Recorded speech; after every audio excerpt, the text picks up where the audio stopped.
Host country Thailand takot sa gilas, binago bigla ang rules ng SEA Games, tara kwentuhan. Tuwang-tuwa ang lahat mga idol nang maglabas ang SEA Games Thailand organizers ng passport-only rule para maging eligible sa 5v5 basketball.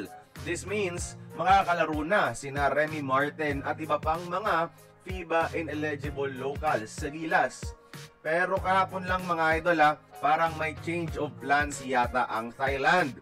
Sa isang local social media channel na Get Basket sa Thailand, sinabi nila na local only rule daw ang masusunod.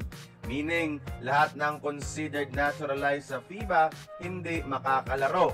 Meaning, hindi makakalaro si Justin Brownlee, si Remy Martin, si Angelo Kwame sa SEA Games. Saktong lumabas ang balitang ito after magpahayag ni Coach Norman Black ng confirmed lineup niya para sa SEA Games. Natakot bigla ang Thailand sa gilas mga idol. Pero kung tutuusin, kung locals lang ang labanan, mas lugi pa nga sila sa atin. Imports lamang magbibigay ng chance sa kanila, tapos pagbabawalan pa nila. Pero heto, in all honesty huwag po maniwala, hindi po credible ang page ng Get Basket. Totoo ang balita niya, pero 2 months ago pa, na late ata siya sa update. Matatandaan na FIBA rules sana talaga ang ipapatupad. Pero sa meeting ng organizers last week of August, passport only ang napagkasunduan. At para hindi maabuso ito gaya ng nangyari sa Cambodia, ang SISTE, isang passport lang ang gagamitin palabas papasok ng Thailand.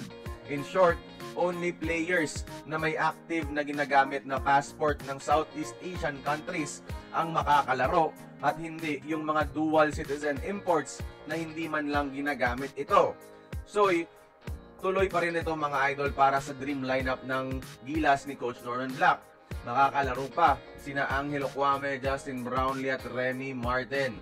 Walang kredibilidad ang pinost ng Get Basket sa Thailand, pero kumakalat na ito mga idol sa mga Pinoy pages sa Facebook.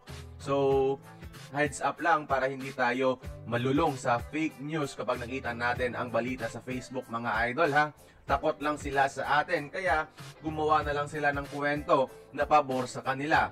Organizers' decision are final na noon pa man.